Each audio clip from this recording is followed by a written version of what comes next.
여보, 우리 노래방 이제 문 닫아야 할 것 같아. 몇 년 전 여름 아내에게 그 말을 꺼내는 순간 제 목소리가 떨렸습니다. 평생 모은 퇴직금 전부였어요. 거기에 대출까지 합쳐서 2억 가까이 쏟아부었죠. 몇 년 만에 절반 이상이 증발했습니다. 믿을 수 있나요? 저는 그저 안정적인 노후를 위해 노래방 하나 차렸을 뿐입니다. 친구가 한 달에 1,000만 원 가까이 벌어라고 했거든요. 그런데 그 한 번의 결정이 우리 부부의 노후를 송두리째 앗아갔습니다. 처음 몇 달은 정말 잘 됐어요. 한 달에 1,000만 원 가까이 벌었으니까요. 역시 경험은 배신 아내 그렇게 믿었습니다. 그런데 그게 함정이었습니다. 도대체 저에게 무슨 일이 있었던 걸까요? 지금부터 그 이야기를 들려드리겠습니다. 시청 전 구독과 좋아요를 누르시면 로또에 당첨되는 행운이 올 수 있습니다. 그리고 지금 어디에서 시청하고 계신지 댓글로 남겨주세요. 여러분의 이야기도 듣고 싶습니다. 그럼 지금부터 시작되는 이야기 속으로 함께 들어가 볼까요? 제 이름은 서영락입니다. 올해 65살이고요. IT 기업에서 30년 넘게 일했습니다. 정확히는 인사팀장으로 마지막 10년을 보냈어요. 사람 보는 눈 하나는 확실하다는 소리를 들었죠. 신입사원부터 임원까지 면접 본 사람만 수백 명이 넘습니다. 퇴직하던 날이 기억나요? 회사 동료들이 다 모여서 작은 파티를 열어줬어요. 영락 씨, 30년 고생 많았습니다. 부장님이 그렇게 말씀하시더군요. 퇴직금 통장을 받았을 때 손이 떨렸습니다. 평생 모은 돈이 통장에 찍혀 있었어요. 아내에게 말했죠. 여보, 이제 우리 편하게 살자. 아내가 웃으며 대답했어요. 그래, 당신 고생 많았어. 자식들도 축하해줬습니다. 큰딸 지원이가 전화했어요. 아빠 축하해요. 이제 푹 쉬세요. 작은 아들 준혁이도 문자를 보냈죠. 아버지 수고하셨어요. 하지만 저는 쉴 생각이 없었어요. 예순이면 아직 젊잖아요. 뭔가 해야 한다고 생각했습니다. 그냥 집에서 놀 수는 없었어요. 30년간 일만 하다가 갑자기 멈추니까 불안하더라고요. 며칠 후 대학 동기 경선이가 전화를 했습니다. 영락아, 퇴직했다며? 축하해. 응, 고마워. 요즘 뭐해? 그냥 쉬어? 아직 아무것도 안 정했어. 경선이가 말했어요. 나 노래방 하는데 진짜 괜찮아. 노래방? 응, 대학가에 차렸는데. 장사 엄청 잘 돼. 솔직히 처음엔 별로 관심 없었어요. 노래방이라니 좀 시끄럽고 번거로울 것 같았거든요. 하지만 경선이가 계속 말했습니다. 한 달에 1,000만 원 가까이 벌어. 순이익으로? 뭐? 1,000만 원? 그래, 현금 장사라 확실해. 학생들이 계속 와. 1,000만 원이면 제가 회사 다닐 때 월급보다 많았어요. 인사팀장 할 때 월급이 한 700만 원 정도 나왔거든요. 진짜 그렇게 벌어? 당연하지. 너도 해봐. 퇴직금 있잖아. 며칠간 고민했습니다. 아내와도 상의했어요. 여보, 경선이가 노래방 하는데. 괜찮대. 노래방?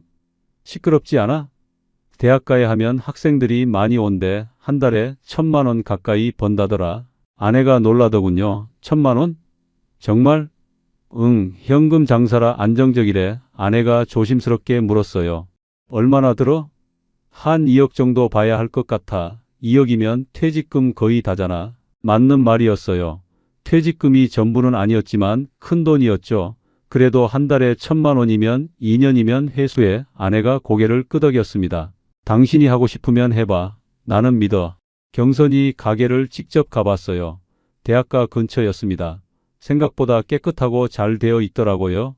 저녁 시간이었는데 손님들이 꽉 차 있었어요. 봐봐, 저렇게 사람 많아. 경선이가 자랑스럽게 말했죠. 학생들이 웃으며 노래 부르는 소리가 들렸어요. 분위기가 정말 좋았습니다. 여기 장사 진짜 잘 되네. 그러니까 너도 해봐. 대학가만 잘 잡으면 돼. 집으로 돌아오면서 생각했어요. 이거 괜찮은 것 같은데. 경선이 말처럼 대학가에 차리면 학생들이 계속 올 거야. 한 달에 1,000만 원이면 회사 다닐 때보다 많잖아. 아내에게 말했습니다. 여보, 나 노래방 해볼까봐. 정말? 응, 경선이 가게 봤는데 장사 엄청 잘 되더라. 아내가 웃으며 말했어요. 그래, 해봐. 당신 사람 관리는 잘하잖아. 맞아요. 저는 30년간 인사팀에서 일했어요. 사람 다루는 건 자신 있었죠. 직원 관리, 손님 응대 이런 건 문제 없을 것 같았습니다. 큰딸 지원이에게도 전화했어요. 지원아, 아빠 노래방 하려고 하는데. 아빠가요? 갑자기? 응, 친구가 하는데 잘 된대. 지원이가 걱정스럽게 물었습니다. 투자금 많이 들어요? 좀 들긴 하는데 괜찮아. 아빠 퇴직금 있잖아. 그래도 조심하세요. 요즘 장사 힘들잖아요. 걱정 마. 아빠가 30년 회사 생활했는데 이 정도는 할 수 있어. 지원이는 더 이상 말하지 않았어요. 하지만 목소리에 걱정이 묻어 있었죠. 작은 아들 준혁이도 비슷한 반응이었습니다. 아버지, 노래방이요? 응, 안정적이래. 요즘 코인 노래방도 많고. 경쟁 심한데 괜찮아. 대학가에 차리면 학생들 많이 와. 준혁이가 한숨을 쉬었어요. 아버지 하고 싶으시면 하세요. 근데 너무 큰돈 쓰지는 마세요. 알았어. 걱정 마. 전화를 끊고 생각했습니다. 자식들은 걱정하지만 나는 확신이 있어. 30년 경험이 있잖아. 경선이에게 다시 전화했어요. 경선아, 나 하기로 했어. 진짜? 잘 생각했어. 어디가 좋을까? 대학가 근처 알아봐. 학생들 많은데. 알았어. 부동산을 알아보기 시작했습니다. 대학가 근처 상가를 돌아다녔어요. 몇 군데 봤는데 마음에 드는 곳이 없었죠. 너무 비싸거나 위치가 애매하거나. 한 달쯤 지나서 괜찮은 곳을 찾았습니다. 대학교 근처 상가 건물이었어요. 3층이었고 면적도 적당했죠. 부동산 중개인이 말했어요. 여기 좋아요. 학생들 엄청 많이 다녀요. 권리금이 얼마예요? 한 5천만 원 정도 봐야죠. 5천만 원 생각보다 비쌌어요. 좀 비싼데요. 대학가 근처가 이 정도예요. 장사 잘 되는 데니까. 보증금은 3천만 원, 월세는 250만 원이었습니다. 월세가 좀 비싸네요. 학생들 많은 곳이 이래요. 그래도 장사 잘 되면 문제 없어요. 고민했지만 결정했어요. 위치가 중요하니까요. 대학생들이 많이 다니는 곳이었으니까요. 계약하겠습니다. 좋아요. 계약서 쓰시죠. 계약금 1천만 원을 냈습니다. 손이 떨렸어요. 1천만 원이 한순간에 나가는 거였죠. 하지만 희망이 더 컸습니다. 이제 시작이야. 잘 될 거야. 집으로 돌아와 아내에게 말했어요. 여보, 계약했어. 정말? 어디? 대학교 근처야. 위치 괜찮아. 아내가 걱정스럽게 물었습니다. 돈 많이 들어? 좀 들긴 하는데 괜찮아. 장사 잘 되면 금방 회수해. 그때만 해도 몰랐어요. 이게 시작일 줄은. 이 결정이 우리 부부의 노후를 송두리째 바꿀 줄은. 저는 그저 30년간 성실하게 일한 평범한 회사원이었습니다. 안정적인 노후를 꿈꿨을 뿐이에요. 하지만 세상은 제 예상과 달랐습니다. 코로나라는 예측 불가능한 변수가 있었고 코인 노래방이라는 파괴적 경쟁자가 등장했죠. 그리고 대학생들의 문화가 완전히 바뀌었습니다. 그때는 몰랐어요. 알았다면 절대 시작하지 않았을 거예요. 하지만 이미 늦었습니다. 계약서에 도장을 찍었고 1천만 원을 냈으니까요. 이제 돌이킬 수 없었습니다. 계약을 하고 나니까 본격적으로 준비할 게 산더미였어요. 인테리어부터 음향 장비까지 전부 새로 해야 했죠. 경선이에게 전화했습니다. 경선아, 인테리어 어디서 했어? 내가 아는 업체 소개해 줄게. 노래방 전문이야. 며칠 후 인테리어 업체 사장을 만났어요. 40대 중반쯤 되어 보이는 남자였습니다. 사장님, 노래방 하시려고요? 네, 처음인데. 좀 도와주세요. 걱정 마세요. 저희가 다 해드릴게요. 현장을 같이 보러 갔습니다. 3층 상가 건물이었어요. 여기 괜찮네요. 면적이 어느 정도 돼요? 한 80평 정도 됩니다. 그럼 룸 10개 정도 만들 수 있겠네요. 견적이 얼마나 나올까요? 업체 사장이 계산기를 두드렸어요. 방음 시설 제대로 하려면 한 6천만 원 정도 봐야 할 것 같은데요. 6천만 원이요? 네, 노래방은 방음이 생명이거든요. 제대로 안 하면 나중에 민원 들어와요. 생각보다 비쌌어요. 하지만 제대로 하려면 어쩔 수 없었죠. 알겠습니다. 진행해 주세요. 네, 한 달 정도 걸릴 거예요. 음향 장비도 알아봐야 했습니다. 노래방 전문 장비 업체를 찾아갔어요. 사장님, 룸이 몇 개예요?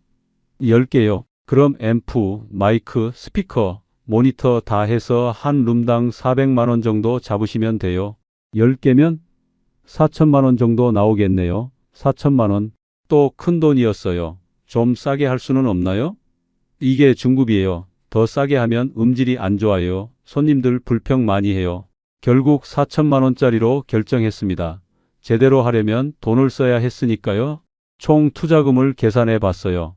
권리금 5천만 원, 보증금 3천만 원, 인테리어 6천만 원, 음향 장비 4천만 원, 합치니까 1억 8천만 원이 나왔습니다. 아내에게 말했어요.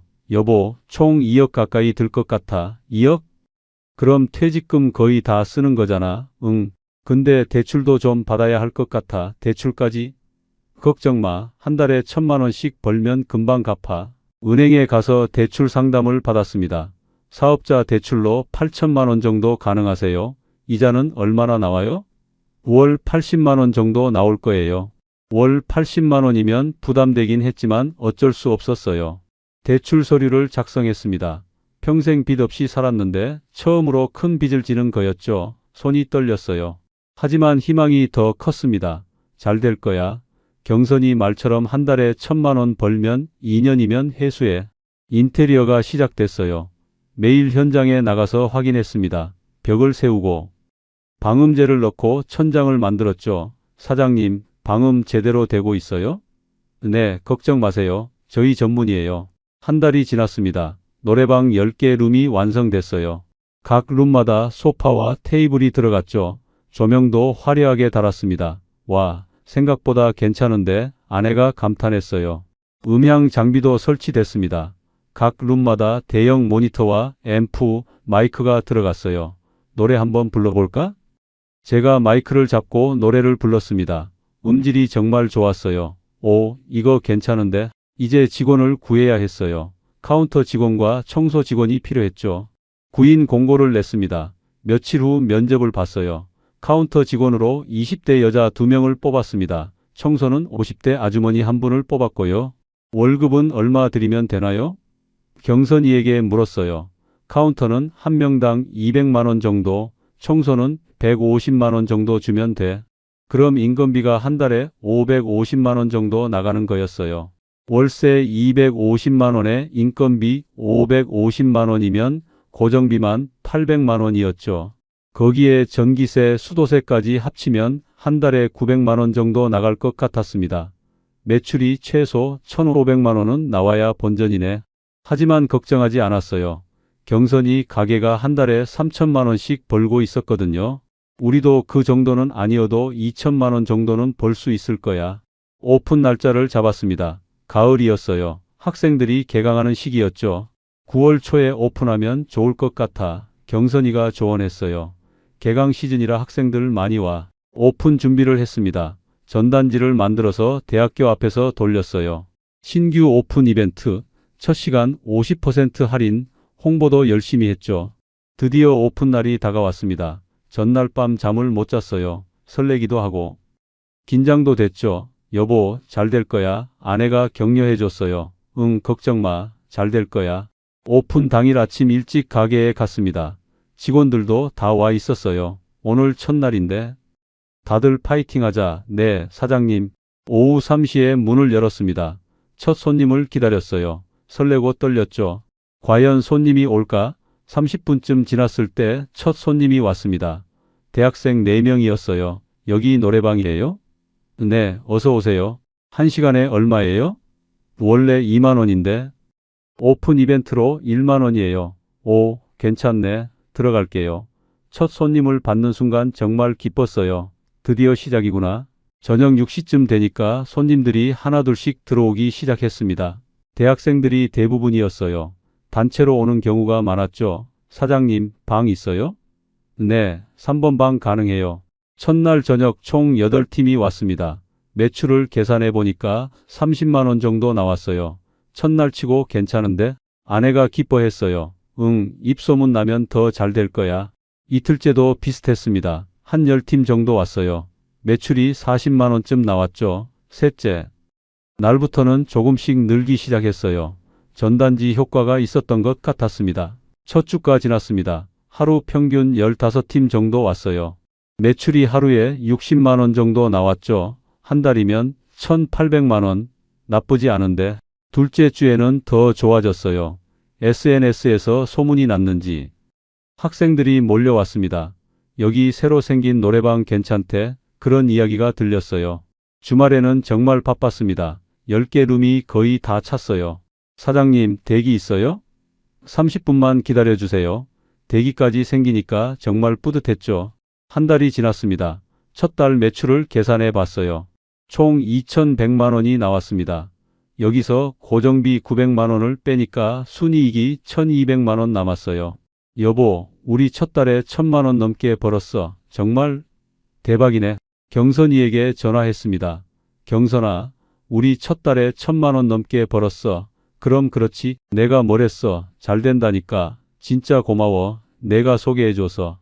순이익 1,200만 원이면 회사 다닐 때보다 많았어요. 이 속도면 2년이면 투자금 회수하겠는데. 실제로 계산을 해봤습니다. 한 달 순이익 1,200만 원이면 1년에 1억 4천만 원이었어요. 2년이면 거의 3억, 투자금 2억을 충분히 회수하는 거였죠. 여보, 우리 잘한 것 같아. 그러게, 이렇게 잘 될 줄 몰랐어. 아내도 정말 기뻐했습니다. 자식들에게도 전화했어요. 지원아, 아빠 노래방 대박 났어. 정말요? 다행이다. 준혁이도 축하해줬습니다. 아버지 잘하셨네요. 축하드려요. 고마워. 걱정 끼쳐서 미안했어. 직원들도 일을 잘했어요. 카운터 직원들이 친절하게 손님을 맞이했죠. 청소 직원은 룸을 깨끗하게 정리했고요. 우리 직원들 정말 잘하네. 사장님이 잘 뽑으셨어요. 카운터 직원이 웃으며 말했습니다. 단골도 생기기 시작했어요. 일주일에 2~3번씩 오는 학생들이 있었습니다. 사장님, 여기 진짜 좋아요. 친구들한테 다 추천했어요. 감사합니다. 자주 와주세요. 둘째 달에는 더 좋았어요. 입소문이 확실히 났습니다. 매출이 2,500만 원까지 올라갔어요. 순이익이 1,600만 원 나왔죠. 여보, 이번 달은 1,600만 원 벌었어. 정말 점점 더 잘 되네. 셋째 달도 비슷했습니다. 매출 2,400만 원, 순이익 1,500만 원. 정말 안정적이었어요. 이 정도면 1년 반이면 투자금 회수하겠는데. 그때 저는 정말 행복했어요. 30년 회사 생활 끝내고 제2의 인생을 시작한 거였죠. 한 달에 1,500만 원씩 버니까. 회사 다닐 때보다 2배 이상 벌었습니다. 아내와 자주 외식도 했어요. 여보, 오늘 저녁 뭐 먹을까? 맛있는 거 먹자. 예전엔 아껴서 먹었는데 이제는 좀 여유가 생겼죠. 자식들에게도 용돈을 줬습니다. 지원아, 이거 받아. 아빠, 됐어요. 괜찮아. 아빠가 요즘 잘 되니까. 큰딸에게 200만 원을 보냈어요. 준혁이에게도 마찬가지였습니다. 준혁아, 이거 받아서 맛있는 거 사 먹어. 아버지, 감사합니다. 작은 아들에게도 200만 원을 보냈죠. 4개월째 되던 겨울이었어요. 겨울 방학 시즌이라 학생들이 조금 줄었습니다. 하지만 여전히 매출은 괜찮았어요. 한 달에 2천만 원 정도 나왔죠. 순이익 1,100만 원. 겨울에는 좀 줄어드네. 당연하지. 방학이잖아. 봄 되면 다시 좋아질 거야. 경선이가 말했어요. 겨울방학 때는 다들 그래. 그 말을 믿었습니다. 봄 되면 다시 학생들이 오겠지. 개강하면 다시 바빠질 거야. 저는 조금도 의심하지 않았어요. 그때만 해도 몰랐습니다.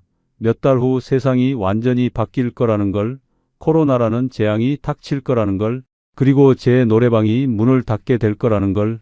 하지만 그때는 희망에 가득 차 있었어요. 여보, 올해는 2억 가까이 벌 수 있을 것 같아. 정말? 그럼 내년이면 투자금 다 회수하겠네. 응, 그리고 나서는 순수익이야. 저는 미래를 계획했습니다. 투자금 회수하고 나면 매달 1,500만 원씩 순수익이 생기는 거였어요. 1년이면 거의 2억, 5년이면 10억. 노후가 정말 풍족해지겠구나. 심지어 노래방 하나 더 차릴까 생각도 했어요.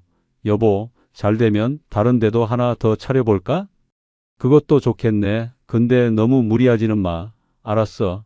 일단 여기부터 안정시키고.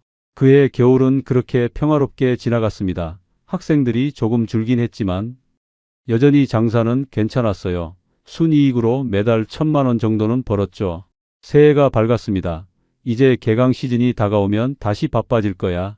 저는 그렇게 믿었어요. 하지만 세상은 제 예상과 완전히 달랐습니다. 그때는 정말 몰랐어요. 2억을 투자한 이 노래방이 제 인생 최악의 선택이 될 줄은, 몇 년 후 제가 새벽 택배를 나르게 될 줄은 저는 그저 행복했습니다. 30년 회사원 생활을 끝내고 성공적인 제2의 인생을 시작했다고 믿었으니까요. 새해가 밝았어요. 개강 시즌이 다가왔습니다. 1월 말부터 학생들이 하나둘씩 돌아오기 시작했어요. 사장님, 방학 동안 고향 갔다 왔어요. 단골 학생이 반갑게 인사했죠. 2월이 되니까 본격적으로 손님이 늘기 시작했습니다. 개강 파티를 하는 학생들이 많았어요. 사장님, 오늘 우리 과 MT 2차예요. 그래? 많이 와줘서 고마워. 매출이 확 올라갔어요. 2월 한 달 매출이 2,800만 원까지 올랐습니다. 고정비 900만 원을 빼니까 순이익이 1,900만 원 나왔죠. 여보, 이번 달 거의 2천만 원 벌었어. 정말 대박이네. 3월은 더 좋았어요. 봄 학기가 시작되니까 학생들이 정말 많이 왔습니다. 평일 저녁에도 룸이 거의 다 찼어요. 주말은 말할 것도 없었죠. 사장님, 대기 얼마나 걸려요? 1시간 정도 기다리셔야 할 것 같아요. 1시간 대기까지 생기니까 정말 뿌듯했어요. 이 정도면 완전히 자리 잡은 거야. 3월 매출이 3,200만 원까지 올라갔습니다. 순이익이 2,300만 원 나왔어요. 여보, 이번 달 2,300만 원 벌었어. 아내가 믿을 수 없다는 표정이었어요. 정말? 한 달에? 응, 요즘 완전 대박이야. 이러다 금방 투자금 회수하겠네. 계산을 해봤습니다. 지금까지 6개월간 총 순이익이 9천만 원 정도 됐어요. 이 속도면 1년이면 투자금 2억을 거의 회수하겠는데 1년만 더 하면 본전 뽑아. 그럼 그 다음부터는 순수익이네. 경선이에게 전화했어요. 경선아, 우리 완전 대박이야. 얼마나? 이번 달 2,300만 원. 벌었어. 오, 나보다 더 잘 되네. 내 덕분이야. 정말 고마워. 직원들도 신이 났습니다. 사장님, 요즘 진짜 바빠요. 그러게, 다들 고생 많아. 괜찮아요. 바쁜 게 좋죠. 카운터 직원이 웃으며 말했어요. 단골 손님이 정말 많이 생겼어요. 일주일에 3번씩 오는 학생들도 있었습니다. 사장님, 여기가 제일 좋아요. 우리 과 애들 다 여기 와요. 감사합니다. 자주 와줘서. SNS에서도 소문이 났습니다. 어느 날 카운터 직원이 보여줬어요. 사장님, 인스타그램 보세요. 학생들이 우리 노래방 사진을 올린 거였어요. 여기 완전 좋아요. 음질짱, 그런 댓글들이 달려 있었죠. 이거 홍보 효과 있겠는데. 맞아요. 요즘 애들 SNS 보고 많이 와요. 정말 신기했어요. 광고비 한 푼 안 쓰고 학생들이 알아서 홍보해 주는 거였죠. 4월에는 더욱 바빴습니다. 축제 시즌이라 학생들이 엄청 왔어요. 사장님, 축제 끝나고 2차 왔어요. 환영합니다. 4월 매출이 3,500만 원까지 올랐어요. 순이익이 2,600만 원 나왔습니다. 여보, 이번 달 2,600만 원이야. 정말 대박이네. 회사 다닐 때보다 훨씬 많이 버네. 맞아요. 회사 다닐 때 월급이 700만 원 정도였는데 지금은 그 3배 이상 벌고 있었죠. 정말 행복했어요. 역시 창업하길 잘했어. 당신 결정이 옳았어. 자식들에게도 자랑했습니다. 지원아, 아빠 노래방 완전 대박이야. 정말요? 다행이다. 한 달에 2천만 원 넘게 벌어. 와, 대단하시다. 준혁이에게도 전화했어요. 준혁아, 아빠 요즘 장사 진짜 잘 돼. 축하드려요. 아버지, 너희들 걱정시켜서 미안했어. 이제 괜찮아. 5월도 좋았습니다. 매출 3,400만 원, 순이익 2,500만 원. 정말 안정적이었어요. 이제는 걱정할 게 없었죠. 매달 2천만 원 이상 벌고 있었으니까요. 아내와 여행도 계획했어요. 여보, 우리 여름에 제주도 갈까? 좋지. 오랜만에 여행 가자. 직원들이 잘하니까 며칠 비워도 괜찮을 것 같아. 경선이 부부랑 식사도 했습니다. 영락아, 너 진짜 잘 됐다. 내 덕분이야. 앞으로도 계속 잘 될 거야. 우리는 잔을 부딪혔어요. 그때가 정말 행복했습니다. 30년 회사 생활 끝내고 제2의 인생을 성공적으로 시작한 거였죠. 한 달에 2천만 원 넘게 벌고 자식들도 안심하고 아내도 행복해했어요. 저는 확신했습니다. 이게 바로 내가 꿈꾸던 노후야. 돈 걱정 없이 편하게 사는 거. 그리고 몇 년 후에는 노래방 하나 더 차려서 더 크게 할 수도 있겠구나. 하지만 그게 착각이었어요. 세상은 제 예상과 완전히 달랐습니다. 곧 모든 게 무너질 거였죠. 그때는 정말 몰랐어요. 단 몇 달 후 제 인생이 지옥으로 변할 거라는 걸. 5월 말이었어요. 뉴스에서 이상한 소식이 나오기 시작했습니다. 중국 우한에서 원인 불명 폐렴 확산. 처음에는 대수롭지 않게 생각했어요. 중국 일이잖아. 우리랑 상관없어. 6월 초 국내에서도 확진자가 나오기 시작했습니다. 신종 코로나 바이러스 국내 첫 확진. 뉴스를 보면서 약간 불안했지만 아직은 괜찮다고 생각했어요. 금방 잡히겠지. 하지만 확진자가 점점 늘었어요. 하루에 10명, 20명씩 늘어났습니다.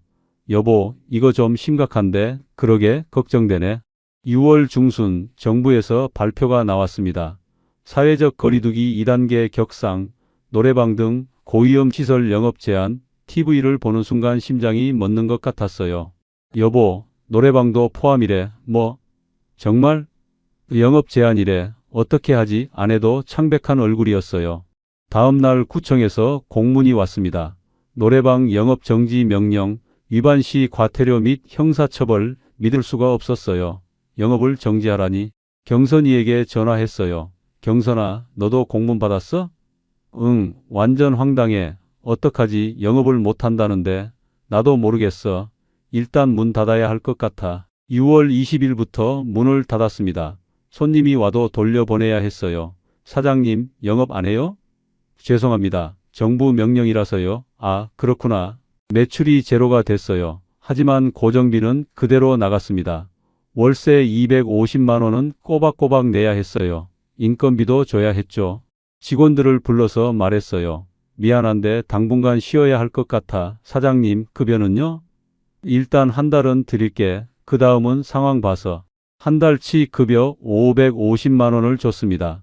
월세 250만 원까지 합치니까 800만 원이 빠져나갔어요. 수입은 제로인데 지출만 계속되는 거였죠. 여보, 이거 심각한데 얼마나 갈까? 모르겠어. 뉴스 보니까 한두 달이면 괜찮아진대. 그럼 다행인데. 7월이 됐어요. 아직도 영업정지 명령이 풀리지 않았습니다. 확진자가 계속 늘어났거든요. 여보, 이거 언제 끝나? 모르겠어. 백신이 나와야 한대. 직원들에게 미안하지만 말할 수밖에 없었어요. 정말 죄송한데 더 이상 급여를 못 드릴 것 같아. 사장님, 알겠습니다. 직원들이 하나둘 그만뒀어요. 월세만 계속 나갔습니다. 7월 250만 원, 8월 250만 원, 매달 250만 원씩 빠져나갔어요. 전기 기본료도 나갔죠. 영업을 안 해도 월 50만 원은 내야 했습니다. 저축한 돈을 깨기 시작했어요. 매달 300만 원씩 빠져나갔습니다. 3개월이면 900만 원, 6개월이면 1,800만 원, 1년이면 3,600만 원. 여보, 이러다 저축 다 깨겠어. 어쩔 수 없잖아. 월세는 내야 하니까. 건물주한테 감면 요청해 볼까? 해봐. 건물주에게 전화했어요. 사장님, 코로나 때문에 영업을 못하는데 월세 좀 깎아주실 수 없나요? 그건 내가 알바 아니야. 계약대로 내야지. 하지만 지금 매출이 제로인데 싫으면 나가. 다른 사람 들어올 거야. 전화를 끊었어요. 화가 났지만 어쩔 수 없었습니다. 계약서에 그렇게 되어 있었으니까요. 대출 이자도 계속 나갔어요. 매달 80만 원씩 빠져나갔습니다. 수입은 없는데 지출만 계속되니까 정말 미칠 것 같았어요. 8월이 지났습니다. 9월이 왔어요. 아직도 영업 정지가 풀리지 않았습니다. 이거 진짜 언제 끝나는 거야? 모르겠어. 뉴스 보니까 연말까지 갈 수도 있대. 연말까지라니? 그럼 6개월이 더 남았다는 거잖아요. 6개월이면 1,800만 원이 더 나가는 거였습니다. 여보, 이러다 망하겠어. 조금만 참자. 곧 끝날 거야. 10월, 11월, 12월이 지났어요. 영업 정지는 계속됐습니다. 매달 300만 원씩 빠져나갔죠. 6개월간 총 1,800만 원 손실. 1년이 지났습니다. 총 3,600만 원이 빠져나갔어요. 작년에 벌었던 돈이 거의 다 날아간 거였죠. 여보, 작년에 번 돈 다 없어졌어. 정말 힘드네. 새해가 밝았어요. 그런데 영업 정지는 여전히 계속됐습니다. 이거 도대체 언제 끝나는 거야? 백신 나온다는데 조금만 기다려봐. 1월, 2월도 마찬가지였어요. 문을 열 수가 없었습니다. 저축한 돈이 계속 줄어들었어요.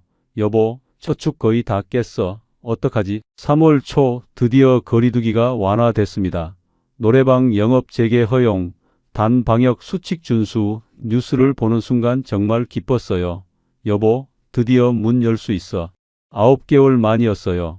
9개월간 총 2,700만 원이 빠져나간 거였습니다. 하지만 이제 다시 시작할 수 있다는 희망이 생겼죠. 3월 15일 문을 다시 열었습니다. 청소부터 했어요. 9개월간 문을 닫았더니 먼지가 쌓여 있었죠. 장비들도 점검했습니다. 다행히 고장 난 건 없었어요. 이제 손님 오겠지 기대했어요. 하지만 첫날 손님이 한 팀도 안 왔습니다. 왜 안 오지? 둘째 날도 마찬가지였어요. 셋째 날에야 겨우 한 팀 왔죠. 일주일이 지났습니다. 총 5팀밖에 안 왔어요. 매출이 고작 15만 원. 이게 무슨 일이야? 여보, 왜 손님이 안 와? 거리를 걸어봤습니다. 한산했어요. 예전에는 저녁마다 학생들로 붐볐는데 지금은 유령 도시 같았죠. 학생들이 어디 갔지? 알아보니 충격적인 사실을 알게 됐습니다. 대학교가 비대면 수업으로 전환한 거예요. 학생들이 학교에 안 오고 있었습니다. 여보, 학생들이 학교 안 온대 뭐? 왜? 비대면 수업한대. 그럼 우리 노래방은 손님이 없다는 거지. 절망스러웠어요. 9개월간 기다렸는데 재개장하니까 손님이 없는 거였죠. 이게 무슨 일이야? 머리를 쥐어뜯었습니다. 3월 한 달 매출이 고작 200만 원이었어요. 고정비 300만 원을 빼니까 100만 원 적자. 여보, 이번 달 100만 원 손해봤어. 어떡하지? 4월도 비슷했습니다. 매출 250만 원, 적자 50만 원. 5월도 마찬가지였어요. 매출 300만 원, 겨우 손익분기. 그때 더 충격적인 일이 벌어졌습니다. 거리를 걷다가 새로운 간판을 봤어요. 코인 노래방 500원 한 곡, 1000원 두 곡. 저게 뭐야? 가까이 가서 봤습니다. 작은 부스가 여러 개 있었어요. 1인용 노래방이었죠. 동전을 넣으면 노래를 부를 수 있는 시스템. 500원에 한 곡이라고. 우리 노래방은 1시간에 2만 원인데 저기는 500원, 40배 차이였어요. 이거 경쟁이 안 되잖아. 며칠 후 더 충격적인 일이 벌어졌습니다. 단골 손님이 왔어요. 사장님, 저 이제 여기 안 올 것 같아요. 왜? 무슨 일 있어? 코인 노래방이 생겼거든요. 거기가 훨씬 싸요. 하지만 여기는 친구들이랑 같이, 요즘은 혼자 가는 게 편해요. 친구들이랑 시간 맞추기도 힘들고 단골이 떠나는 걸 보면서 무너지는 기분이었어요. 6월에 코인 노래방이 또 생겼습니다. 우리 노래방에서 100m 떨어진 곳. 7월에도 하나 더 생겼어요. 반경 200m 안에 코인 노래방이 3개나 됐죠. 손님이 확 줄었어요. 6월 매출 200만 원, 7월 150만 원. 매달 적자가 났습니다. 여보, 이러다 진짜 망해. 어떡하지? 저는 그제야 깨달았어요. 세상이 완전히 바뀐 거였습니다. 코로나 때문에 학생들이 사라졌고 코인 노래방 때문에 가격 경쟁이 불가능했죠. 그리고 혼자 노래 부르는 문화가 새롭게 자리 잡았어요. 우리 같은 일반 노래방은 살아남을 수 없는 구조가 된 거였습니다. 하지만 아직 포기할 수 없었어요. 2억을 투자했는데 이렇게 끝날 순 없었죠. 저는 계속 버텼습니다. 그게 더 큰 실수였지만요. 8월이 됐어요. 매출이 계속 떨어졌습니다. 한 달에 150만 원밖에 안 나왔어요. 고정비 300만 원을 빼니까 150만 원 적자였죠. 여보, 이번 달도 150만 원 손해봤어. 어떡하면 좋아? 저축한 돈이 계속 줄어들었어요. 코로나 때 9개월간 2,700만 원 날렸고 재개장 후 5개월간 500만 원 더 손해봤습니다. 총 3,200만 원 손실. 작년에 벌었던 돈이 다 날아간 거였죠. 경선이에게 전화했어요. 경선아, 너는 어때? 나도 힘들어. 매출이 반토막 났어. 코인 노래방 때문이지? 그것도 있고 학생들이 학교를 안 와. 어떡하지? 이러다 정말 망하겠어. 조금만 더 버텨봐. 가을 학기 되면 나아지겠지. 경선이도 확신이 없는 목소리였어요. 9월이 왔습니다. 가을 학기가 시작됐어요. 하지만 대학교는 여전히 비대면 수업을 했습니다. 학생들이 캠퍼스에 오지 않았죠. 이게 도대체 언제까지 계속되는 거야? 거리를 걸어봤어요. 예전에 북적였던 대학가가 정말 한산했습니다. 문 닫은 가게들이 많이 보였어요. 우리만 힘든 게 아니었죠. 어느 날 카페 사장님과 이야기를 나눴어요. 사장님도 힘드시죠? 그럼요. 학생들이 안 오니까 장사가 안 돼요. 언제쯤 좋아질까요? 글쎄요. 저도 모르겠어요. 9월 매출이 120만 원밖에 안 나왔습니다. 전달보다 더 떨어진 거예요. 적자가 180만 원. 여보, 이번 달 180만 원 손해. 정말 심각하네. 코인 노래방은 계속 늘어났어요. 10월에 또 하나 생겼습니다. 우리 노래방 바로 앞 건물, 저게 말이 돼? 바로 앞에 또 생기다니. 가서 직접 봤어요. 무인 시스템이었습니다. 직원이 한 명도 없었어요. 동전만 넣으면 노래를 부를 수 있었죠. 인건비가 제로네. 그제야 깨달았어요. 코인 노래방은 무인이라 인건비가 안 드는 거였습니다. 24시간 운영 가능하고 관리 비용도 최소였죠. 우리 노래방은 직원을 써야 했어요. 인건비만 한 달에 550만 원.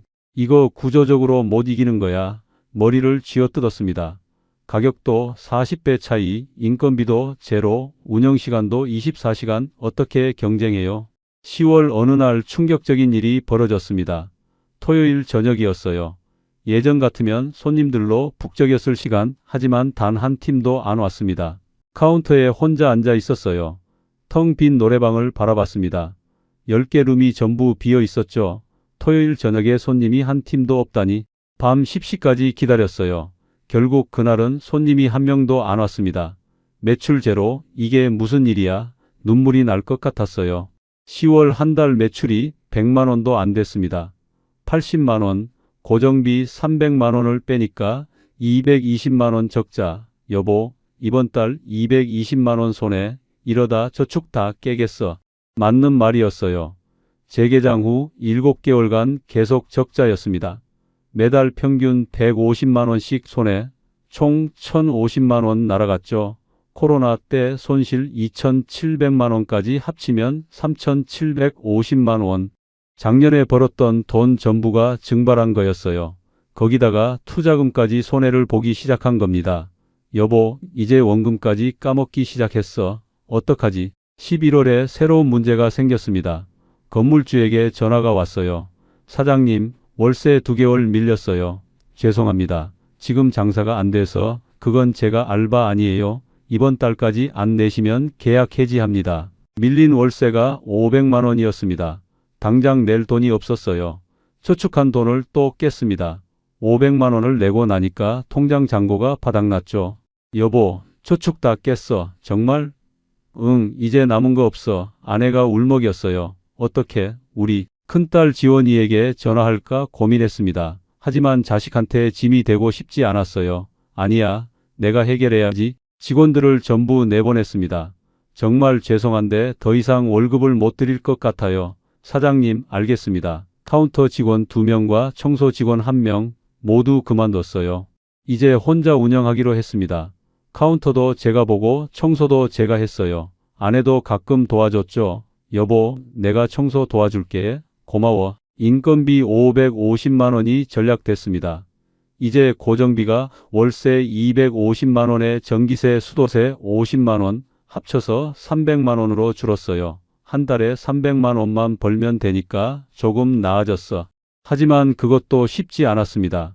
11월 매출이 150만 원, 12월 매출이 100만 원, 매달 적자가 계속됐어요. 겨울방학이 시작됐습니다. 손님이 더 줄었어요. 하루에 한 팀 오면 다행이었죠. 이러다 정말 못 버티겠어. 새해가 밝았어요. 하지만 희망은 없었습니다. 1월 매출 80만 원, 2월 매출 70만 원 계속 떨어졌죠. 2월 어느 날 거리를 걷다가 충격적인 광경을 봤어요. 코인 노래방에 줄이 서 있는 거였습니다. 젊은 사람들이 대기하고 있었죠. 저기는 저렇게 사람이 많은데. 가까이 가서 봤습니다. 대부분 혼자 온 사람들이었어요. 혼자 노래 부르러 왔어요? 한 학생에게 물었죠. 네, 요즘은 다 혼자 와요. 일반 노래방은 안 가요? 비싸잖아요. 여기는 1,000원이면 되는데. 그 말에 가슴이 무너졌어요. 우리 노래방은 1시간에 2만 원, 코인 노래방은 1,000원. 학생들 입장에서는 당연히 코인을 선택하겠죠. 집으로 돌아오는 길에 생각했어요. 이건 안 되는 거야. 구조적으로 못 이기는 거야. 가격도, 편의성도, 트렌드도 다 코인 노래방 쪽이야. 아내에게 말했습니다. 여보, 이거 안 될 것 같아. 그럼 어떡해? 폐업을 생각해야 할 것 같아. 아내가 한숨을 쉬었어요. 그래, 더 이상은 못 버티겠어. 하지만 바로 결정할 수는 없었어요. 2억을 투자했는데 이렇게 끝낼 순 없었죠. 조금만 더 버텨보자. 알았어. 3월이 됐습니다. 봄 학기가 시작됐어요. 혹시 학생들이 돌아올까 기대했습니다. 하지만 대학교는 여전히 비대면이었어요. 3월 매출 120만 원, 4월 매출 100만 원, 매달 200만 원 가까이 손해를 봤습니다. 여보, 이제 정말 한계야. 알아? 4월 말에 충격적인 뉴스를 봤어요. 대학교 비대면 수업 연장, 내년까지 계속, 내년까지라고? 그럼 학생들이 1년 더 안 온다는 거잖아. 절망스러웠어요. 학생들이 안 오면 우리 노래방은 살 수가 없었습니다. 대학가 상권 자체가 무너진 거였죠. 5월 어느 날 건물주에게 또 전화가 왔습니다. 사장님, 월세 또 밀렸어요. 죄송합니다. 정말 장사가 안 돼서 이번이 마지막이에요. 다음 달까지 안 내시면 강제 퇴거합니다. 밀린 월세가 750만 원이었어요. 3개월치 당장 낼 돈이 없었습니다. 큰딸 지원이에게 전화했어요. 지원아, 아빠인데. 네, 아빠가 급한데 돈 좀 빌려줄 수 있어? 얼마요? 한 700만 원 정도. 아빠, 무슨 일 있어요? 노래방이 좀 힘들어서. 지원이가 한숨을 쉬었어요. 아빠, 저도 애 키우느라 여유가 없어요. 그래, 알았어. 괜찮아. 전화를 끊었습니다. 자식한테 짐이 되고 싶지 않았어요. 작은 아들 준혁이에게도 전화했어요. 준혁아, 아빠인데. 네, 아버지, 아빠가 급한데 돈 좀 도와줄 수 있어? 얼마요? 700만 원 정도. 준혁이도 난처한 목소리였어요. 아버지, 제가 요즘 회사에서 프로젝트 하느라 힘들어서. 그래, 알았어. 미안해. 결국 대출을 더 받기로 했습니다. 은행에 갔어요. 추가 대출 가능할까요? 신용 상태가 안 좋으셔서 어려울 것 같은데요. 제발 좀 도와주세요. 겨우 500만 원을 더 빌렸습니다. 이자율이 높았어요. 연 12%, 한 달에 이자만 5만 원. 어쩔 수 없어. 건물주에게 500만 원을 주고 나머지는 다음 달에 주겠다고 했어요. 다음 달까지 꼭 주셔야 합니다. 알겠습니다. 5월 매출이 80만 원밖에 안 나왔어요. 고정비 300만 원을 빼니까 220만 원 적자. 거기에 대출 이자까지 합치면 한 달에 250만 원씩 손해를 보는 거였죠. 여보, 한 달에 250만 원씩 손해야. 이제 정말 못 버티겠어. 나도 알아. 6월 초에 결정했습니다. 여보, 이제 그만하자. 폐업? 응, 더 이상은 못 버티겠어. 아내도 고개를 끄덕였어요. 알았어. 그래. 경선이에게 전화했습니다. 경선아, 나 폐업하기로 했어. 정말? 아쉽다. 어쩔 수 없어. 더는 못 버티겠어. 나도 요즘 진짜 힘들어. 고민 중이야. 구청에 폐업 신고를 했어요. 2년 만이었습니다. 2년간 정말 많은 일이 있었죠. 처음 6개월은 천국이었고 나머지 1년 반은 지옥이었어요. 이제 정리를 해야 했습니다. 권리금을 받을 수 있을까 기대했어요. 부동산에 매물을 냈습니다. 권리금 5천만 원에 내놓을게요. 사장님, 지금 노래방 인수하려는 사람 없어요. 그럼 좀 깎아서라도. 아무도 안 사요. 다들 코인 노래방 하지 일반 노래방 누가 해요? 그럼 어떡해요? 권리금은 포기하셔야 할 것 같아요. 5천만 원이 그냥 날아가는 거였습니다. 믿을 수가 없었어요. 음향 장비라도 팔아야 했습니다. 중고업체에 연락했어요. 노래방 장비 파는데 얼마 받을 수 있을까요? 한번 볼게요. 업체 사람이 와서 확인했습니다. 전부 해서 1,000만 원 드릴게요. 1,000만 원이요? 4천만 원 주고 산 건데 2년 됐고 지금 노래방 장비 사는 사람 없어요. 이게 최선입니다. 4분의 1 가격이었어요. 하지만 어쩔 수 없었습니다. 알겠습니다. 1,000만 원을 받았어요. 보증금 3천만 원도 돌려받아야 했는데 건물주가 문제였습니다. 밀린 월세 250만 원이랑 원상복구 비용 500만 원 빼면 2,250만 원 드릴게요. 원상복구 비용이 왜 이렇게 많아요? 벽 다 뜯어내야 하잖아요. 제가 직접 할게요. 그럼 300만 원만 빼고 드릴게요. 결국 보증금에서 550만 원을 제하고 2,450만 원을 받았습니다.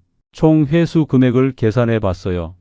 음향 장비 1,000만 원, 보증금 2,450만 원, 합쳐서 3,450만 원, 초기 투자금 2억 중에서 17%만 건진 거였습니다. 손실액을 계산했습니다.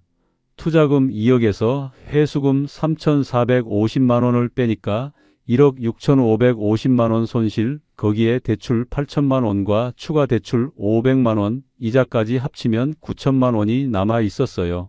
여보, 총 손실이 1억 6천 넘어. 그리고 빚이 9천만 원. 아내가 울기 시작했어요. 어떻게?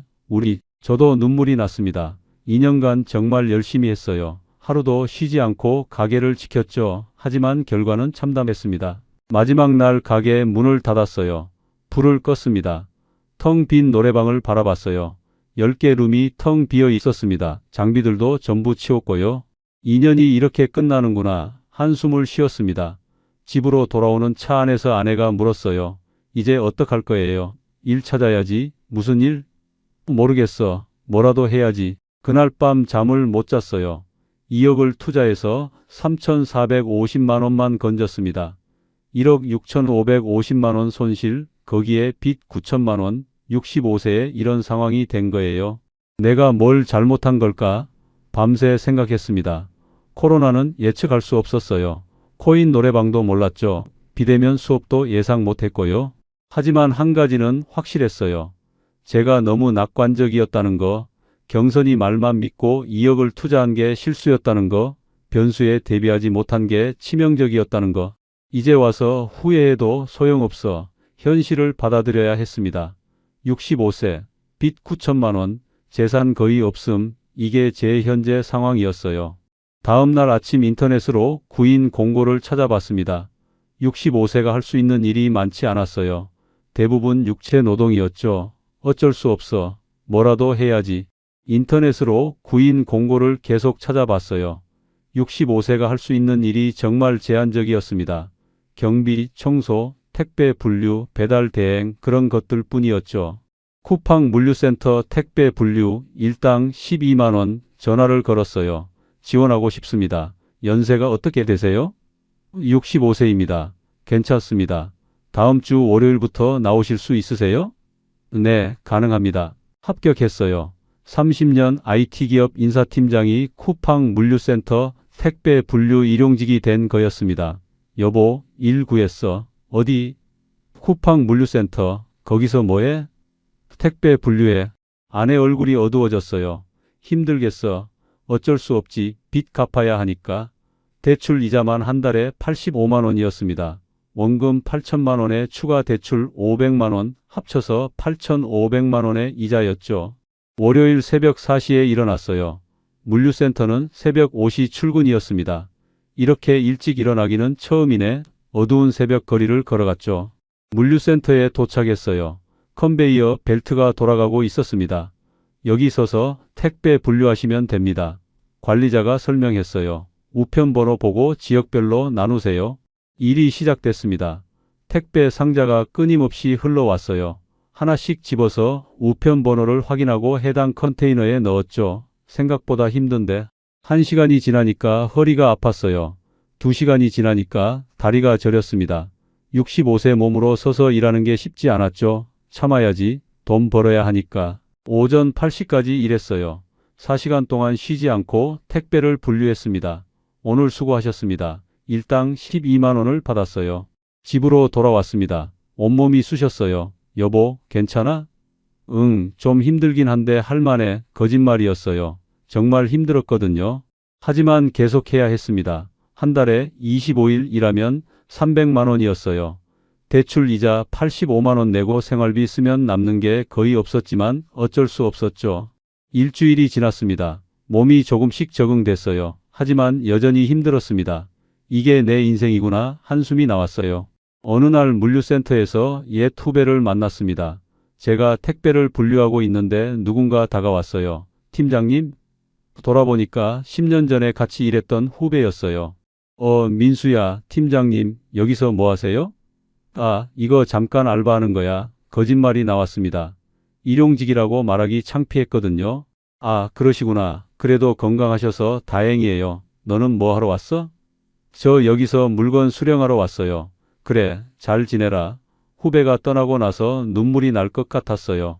30년 IT기업 인사팀장이었던 제가 새벽 물류센터에서 택배를 나르고 있는 거였습니다.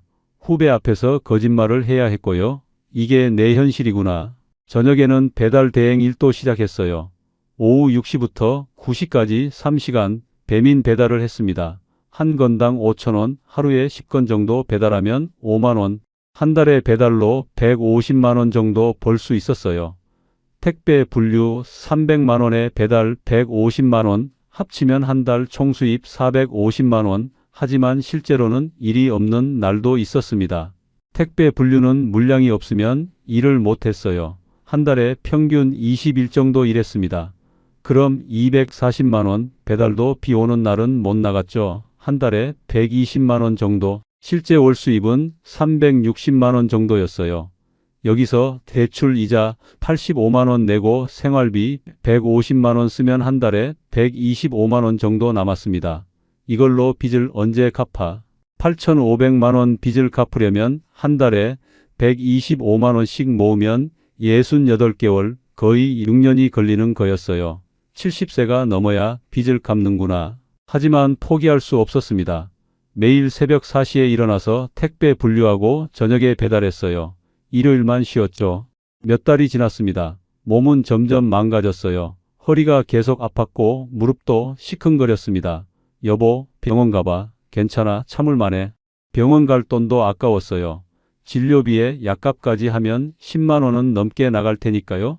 그냥 참자, 파스 붙이면 돼. 어느 날 큰딸 지원이가 집에 왔습니다. 아빠, 요즘 뭐 하세요? 아, 그냥 이것저것 하지. 구체적으로요? 택배 일 좀 하고 배달도 해. 지원이 얼굴이 굳었어요. 아빠가 택배를요?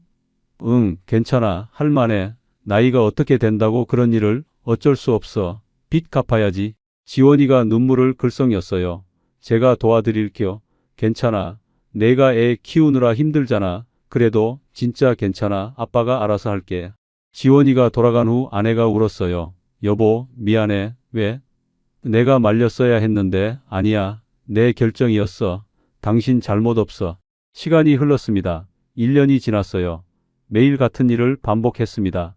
새벽 택배 분류, 저녁 배달, 일요일 휴식, 빚은 조금씩 줄어들었어요. 한 달에 125만 원씩 갚으니까 1년에 1,500만 원, 8,500만 원에서 1,500만 원을 빼니까 7천만 원 남았죠.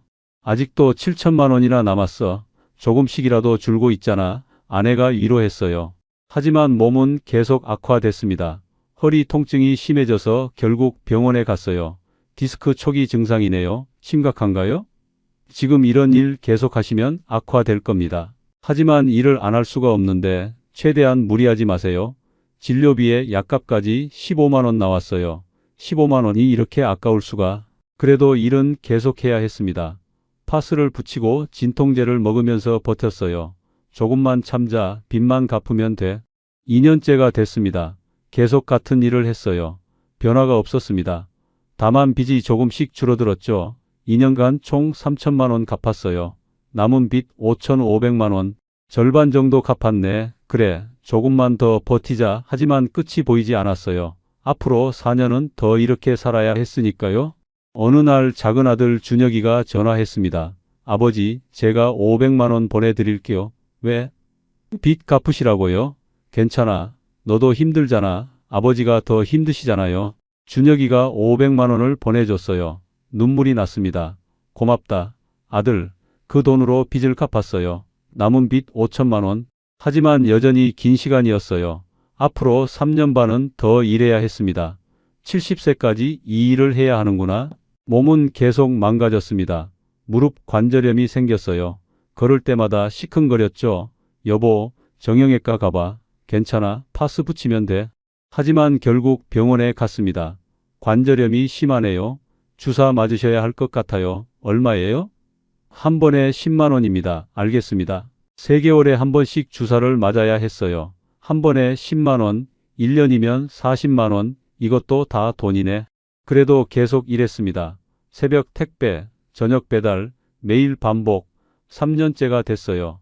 총 4,500만 원 갚았습니다. 남은 빚 4천만 원. 이제 절반도 안 남았어. 조금만 더 힘내자. 아내가 격려해 줬어요. 하지만 저는 지쳐갔습니다. 68세가 됐어요. 몸은 더 이상 예전 같지 않았습니다. 허리도 아프고 무릎도 아프고 어깨도 아팠죠. 언제까지 이렇게 살아야 하나? 한숨이 나왔어요. 하지만 포기할 수 없었습니다. 빚을 갚아야 했으니까요. 그렇게 버티면서 살았어요.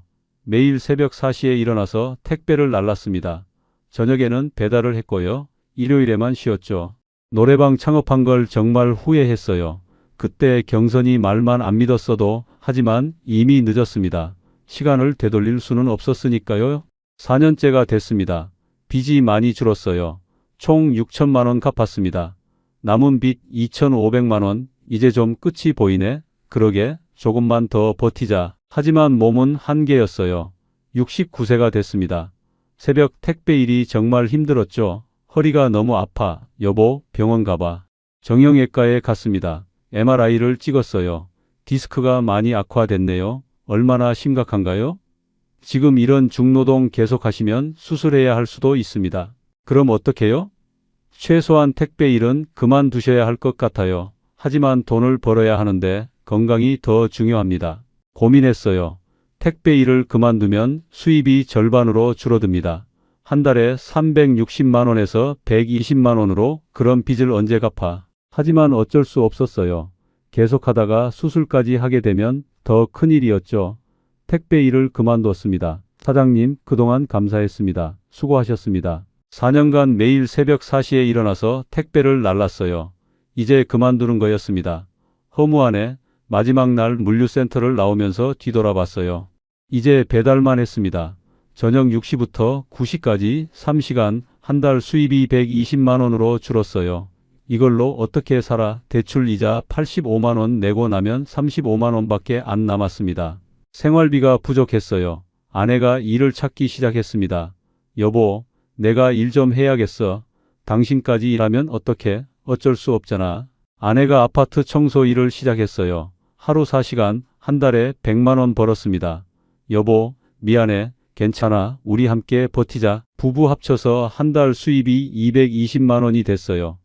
대출 이자 85만 원 내고 생활비 100만 원 쓰면 한 달에 35만 원씩 저축. 이 속도면 빚 갚는데 6년 더 걸려.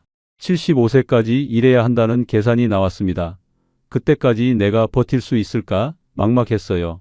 몇 달 후 큰딸 지원이가 또 도움을 줬어요. 아빠, 1,000만 원 보내드릴게요.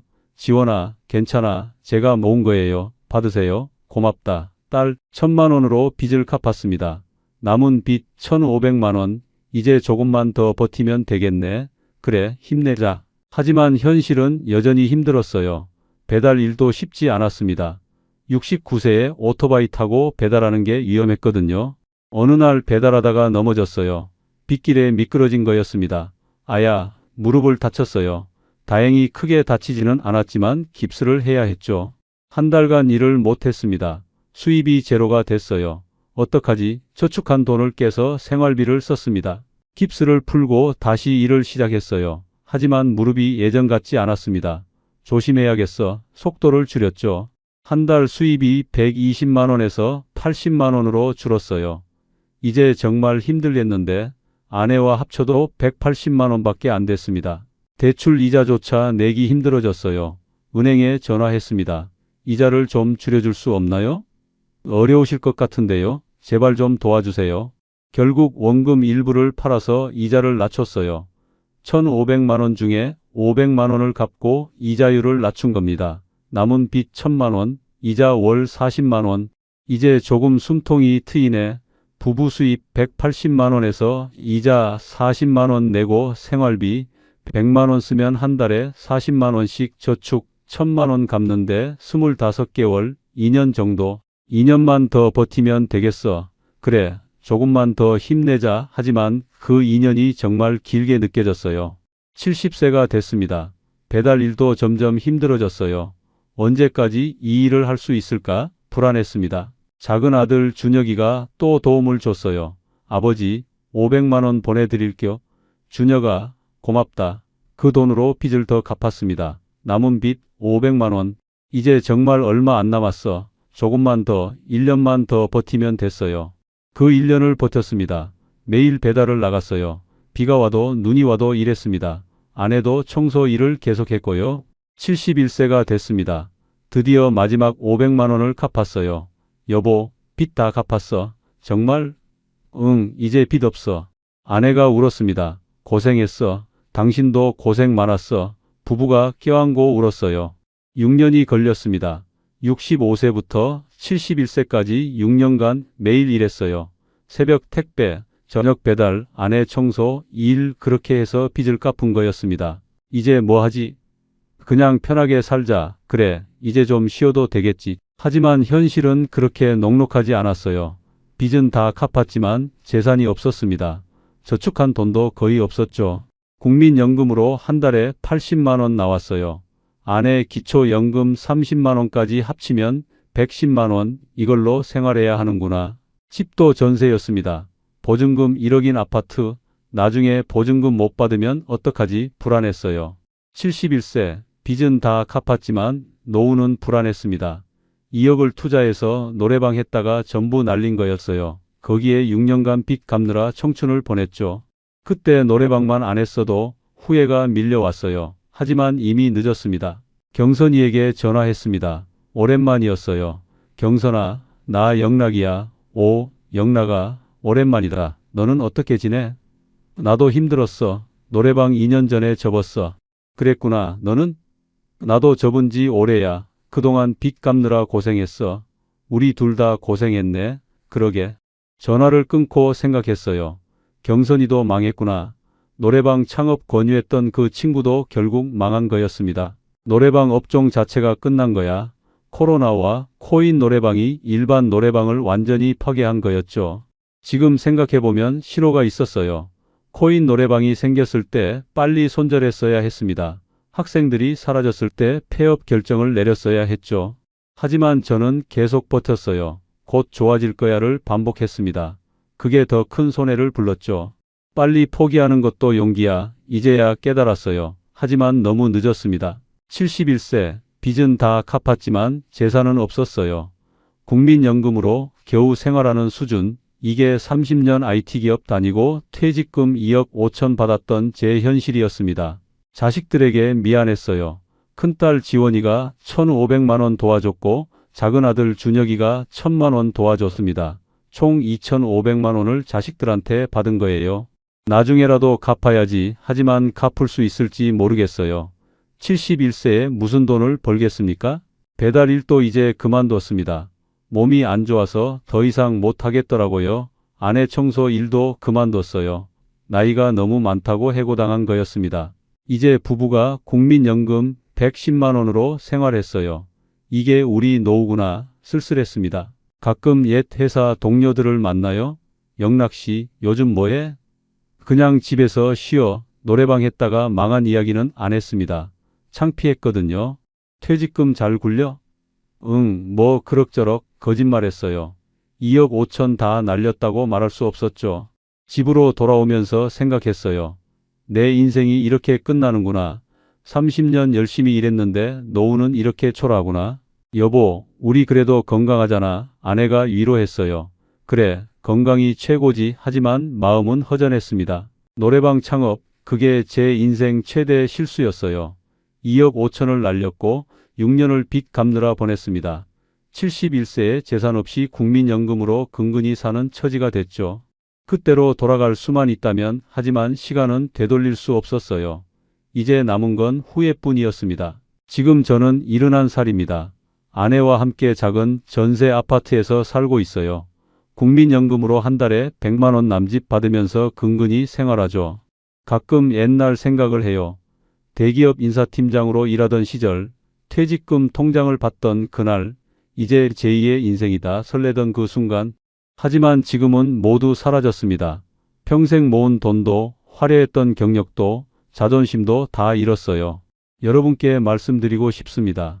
제가 겪은 이 참담한 경험이 누군가에게는 교훈이 되기를 바랍니다. 첫 번째, 코인 노래방과 일반 노래방은 절대 경쟁이 안 됩니다. 가격 차이가 너무 크거든요. 코인은 1,000원이면 되는데 일반 노래방은 몇만 원이에요. 학생들이 당연히 코인을 선택하겠죠. 두 번째, 무인 시스템을 유인 시스템이 이길 수 없습니다. 인건비가 제로인 곳과 어떻게 경쟁해요? 코인 노래방은 24시간 돌아가는데 우리는 직원 월급 주느라 수백만 원씩 나갔어요. 세 번째, 문화 변화를 읽지 못하면 망합니다. 혼자 노래 부르는 홍코노 트렌드가 자리 잡았어요. 단체로 노래방 가던 문화는 사라진 거예요. 저는 그걸 너무 늦게 깨달았습니다. 네 번째, 코로나 같은 변수는 개인이 대응할 수 없어요. 몇 달간 영업 정지 명령이 떨어지면 그냥 망하는 겁니다. 매출은 제로인데 월세는 계속 나가거든요. 다섯 번째, 대학가도 안전하지 않습니다. 비대면 수업이 정착되면서 학생들이 캠퍼스에 안 왔어요. 대학가 상권이 통째로 무너진 거죠. 여섯 번째, 권리금은 업종이 망하면 휴지 조각입니다.